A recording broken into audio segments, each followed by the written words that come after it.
Okay, so here's a true story. I just recorded a video analysing Jacksepticeye's drum cover of Chop Suey by System of a Down and heavily critiqued it to the point where I felt a bit bad. And then at the end of that recording, I said to myself, I'm going to go and watch his latest cover because basically the reason I was made aware of his System of a Down cover was because maybe a month or two ago he released this cover, which is Unholy Confessions by Avenged Sevenfold, a song that I'm less familiar with. So I thought I'll just cover the System of a Down song, which was Chop Suey. Not sure if I mentioned that. Anyway, that cover, the Chop Suey, is quite bad. And I sort of tore into it and I said, yeah, let me see if there's been any progression because I realised it's been 2 years. Maybe it's kind of irrelevant to critique something after, or from 2 years prior, and now he's presumably had more practice, maybe had some lessons. So let's see if he's actually got better. And my God, I am glad that I watched this before uploading that other video because I would have looked like an idiot. Spoiler alert: his progression is enormous. If he ever watches this, then Jack, be proud of yourself because this cover is infinitely better than your Chop Suey one. So I've watched this once, literally like 5 minutes ago, and I'm going to watch it again. It's going to be a bit harder for me to analyse because I don't know the song that well, but there were a few things that I picked up that he was doing that was just a huge improvement on the Chop Suey cover. So I'll probably mention them as I go along, and I'll probably pay a bit more attention this time and, I don't know, just react and talk as I see fit. So let's get into it. I've also cut out the first 30 seconds where he kind of just dicks about. So the first thing I thought straight away was there's little to no flamming when he's doing those dual hits, which is nice on the floor tom and the snare. His ride technique has massively improved. His timing has massively improved. His posture has massive, like straight away. Oh, and my biggest, there's not really a lot to talk about in terms of what he's playing at the moment, so I'm just going to continue with my intro. Turn down my video a little bit. My biggest criticism of the Chop Suey cover was his snare placement. Also, this double kick is very clean. My biggest criticism of the Chop Suey thing was the snare was way off to the left for no reason at all, and you can see now that it's where it should be, in between his thighs. Very nice. However, that hi-hat placement is unorthodox to say the least. It's not necessarily bad, it's just weird.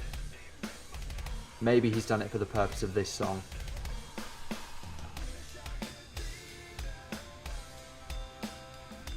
The ghost notes.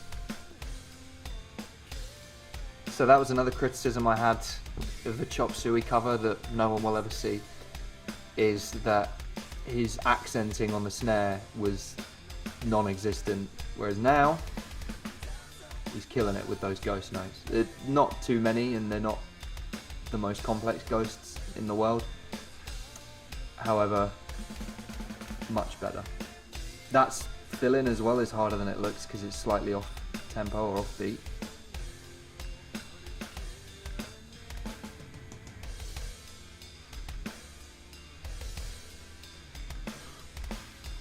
Ever the showman. Nice and accurate on the bell there. And his syncopation as well, like that quick double kick roll there with the crashes, like really good, like way better than the System cover.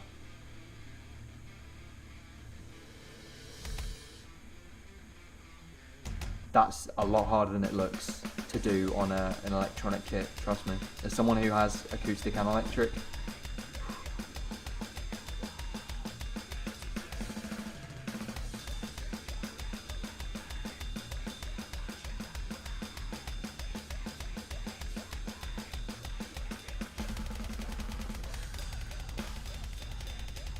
okay, so that wasn't perfect, but it was still good. Plus, I mean, respect to the guy for your second ever drum cover, and you're trying to tackle a song played by the Rev, or like a song created by the Rev. It's a big ask.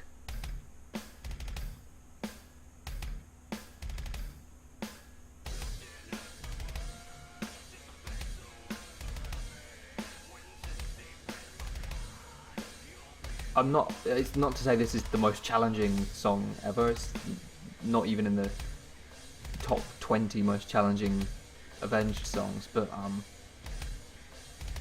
yeah, I felt compelled to make this just because of the shift in quality, production-wise, and his playing between the two drum covers is remarkable.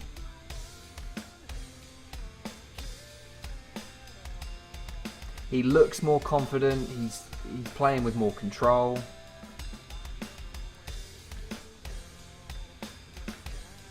So practice, kids. That's the lesson here today.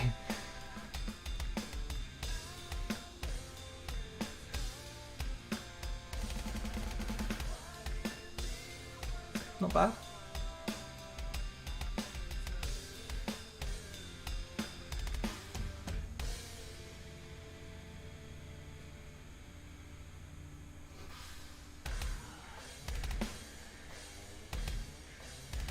Nice, like, sense of keeping time with the song there as well.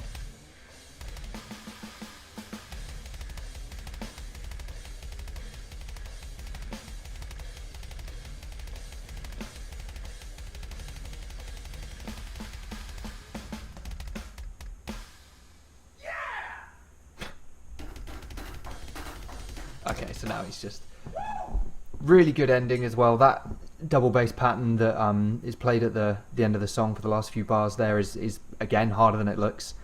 Yeah, if I was to critique it, I would say that there's maybe a couple of fill-ins that he wasn't quite ready for, that he needs to practice. Mainly it's that sort of outro to the chorus where the kick is played faster than the snare, and the snare like gradually builds in volume. That wasn't perfect. However, I was just so impressed with the jump from Chop Suey to this that I just deleted my Chop Suey critique because it was just pointless. If that hi-hat position is how he always has it, I would say just put it to the usual spot, because that is unorthodox, as I said earlier. I have a feeling he's probably just got it there for the sake of this song. Still seems a bit unnecessary, but whatever, each to their own. That's just much better. I think I would still bring the entire kit up. Everything's a bit sort of almost in line with his legs. For me personally, I think it's always better to just have your snare slightly higher. And then of course the toms have to rise with it. The cymbal height is good. Another thing I picked up on in the Chop Suey cover was that his hi-hat was basically up here, which was just ergonomically terrible. He's dropped that down, moved it to a weird spot, but yeah, just the shift in quality is quite. I'm not going to say astounding, but it's very impressive. And as I said earlier, sort of tongue in cheek, but the message is still relevant. Like, just practice. He's probably been playing on that beautiful kit for every day for the last 2 years, or almost every day. Because why wouldn't you? That was very good. Well done, Jack. That is far better than the other cover. Thoroughly enjoyed it. I think he's based in London.